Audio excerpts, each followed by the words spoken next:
est la solution pour s'assurer une bonne vision lorsqu'on est installé au poste de conduite? Oui, c'est l'installation et le faire dans l'ordre. Oui, Laura, je suis d'accord avec toi. Effectivement, une solution pour s'assurer une bonne vision au poste de conduite est de s'installer correctement. Mais dis-moi, qu'est-ce qui ferait partie de ton installation? Dans quel ordre le ferais-tu et pourquoi? Les rétros, le siège, le dossier, le volant et pour finir la ceinture. Le siège, le volant, le rétroviseur et la ceinture.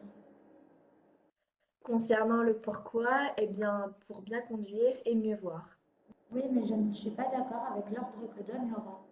Car si on règle nos rétros en premier et que l'on bouge notre siège après, on ne verra plus la même chose. Le bon ordre lorsqu'on s'installe au poste de conduite est le siège, le dossier, l'appui-tête, le volant, les rétroviseurs et on finit par la ceinture de sécurité. Pourquoi cet ordre? Eh bien, comme le disait Aurélie, en commençant par l'assise et tout ce qui s'y rattache, j'aurai un réglage efficace et surtout définitif sur mes réglages rétroviseurs. Sachez que le bon réglage du siège, dossier, volant permettra un accès rapide à toutes les commandes.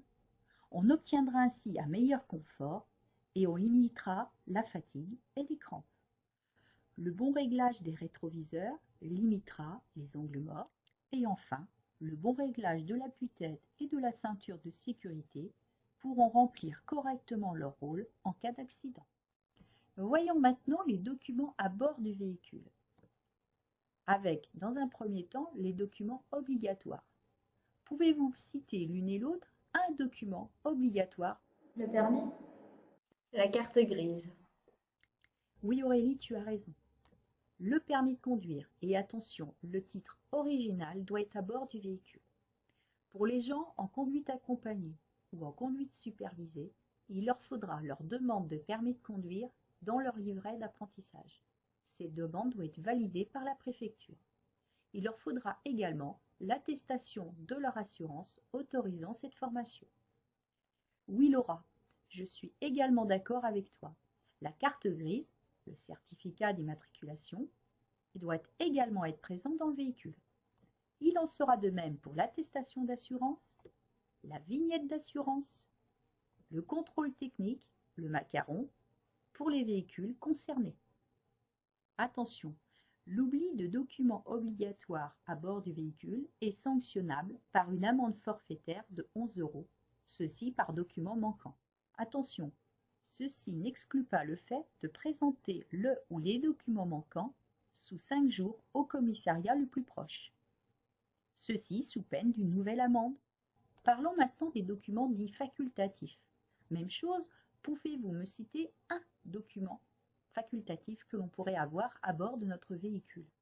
Le carnet du véhicule. Le constat, mais je pensais qu'il était obligatoire. Je suis d'accord avec vos réponses. Complétons cette liste. Effectivement, nous avons bien le constat à l'amiable. Et oui Aurélie, il est facultatif. Nous avons le carnet d'entretien du véhicule, mais aussi la notice d'utilisation du véhicule, le disque de stationnement, la carte routière et enfin la carte blanche anti-pollution. Nous voilà maintenant arrivés au certificat d'immatriculation, connu aussi sur carte grise. Il fait partie des documents obligatoires, nous l'avons vu précédemment, mais que nous donne-t-il comme information? Le nom et l'adresse du propriétaire du véhicule.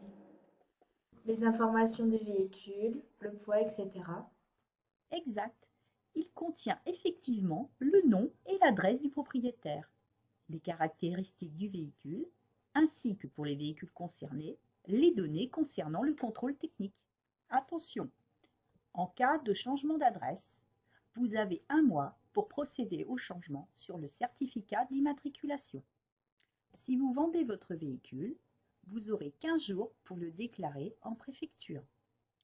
Et enfin, l'acheteur, lui, disposera d'1 mois pour faire réaliser un certificat d'immatriculation à son nom et à son adresse. Nous avons déjà évoqué pendant ce cours le contrôle technique. Pouvez-vous me dire quels véhicules peuvent être concernés à un moment donné par ce contrôle? Il intervient pour les véhicules de plus de 4 ans. Oui, mais seulement pour les véhicules neufs. Le contrôle technique peut intervenir dans plusieurs situations. En ce qui concerne les véhicules neufs, il se déroule entre 3 ans et demi et 4 ans après la date de la première immatriculation. Pour les véhicules d'occasion, le contrôle technique doit se dérouler tous les 2 ans. Et depuis le 1er janvier 1999, pour les fourgonnettes et camionnettes, contrôle pollution tous les ans. Si vous vendez votre véhicule, le contrôle technique doit dater de moins de 6 mois et il est à votre charge. Si mon véhicule est concerné par le contrôle technique, quelle conclusion puis-je obtenir à l'issue du contrôle? S'il est bon, j'obtiens une vignette sur le pare-brise et une vignette sur la carte grise. S'il n'est pas bon, je dois revenir après avoir fait les réparations de mon véhicule. Oui, je suis d'accord avec Aurélie, et sinon il y a des contre-visites après réparation. Je crois qu'on peut parfois rouler avant cette contre-visite, mais parfois non. À éclaircir. Vous avez raison, il y a plusieurs possibilités. Voyons cela ensemble. Si le véhicule ne nécessite pas de contre-visite, le technicien vous remet alors 3 documents. Une attestation de contrôle technique avec la lettre A indiquant qu'il n'y a pas de contre-visite. Une vignette apposée sur le certificat d'immatriculation et un macaron apposé sur le pare-brise. Attention, si lors du contrôle, des organes de sécurité sont remis en cause, le contrôle technique nécessitera alors une contre-visite. Elle devra être réalisée dans les 2 mois. Le technicien vous remet alors soit une attestation de contrôle technique avec la lettre S ou une attestation avec la lettre R. Une vignette à coller sur le certificat d'immatriculation, valable 2 mois si le véhicule n'a pas d'interdiction de circulation. Si au bout de 2 mois, la contre-visite n'est pas réalisée, le véhicule doit repasser un contrôle technique. En cas de manquement aux règles ou conformité avec le contrôle technique, l'immobilisation du véhicule peut être prescrite, ainsi qu'une amende. En cas de refus d'immobilisation, il peut vous en coûter 6 points, 3 mois d'emprisonnement et 3 750 € d'amende.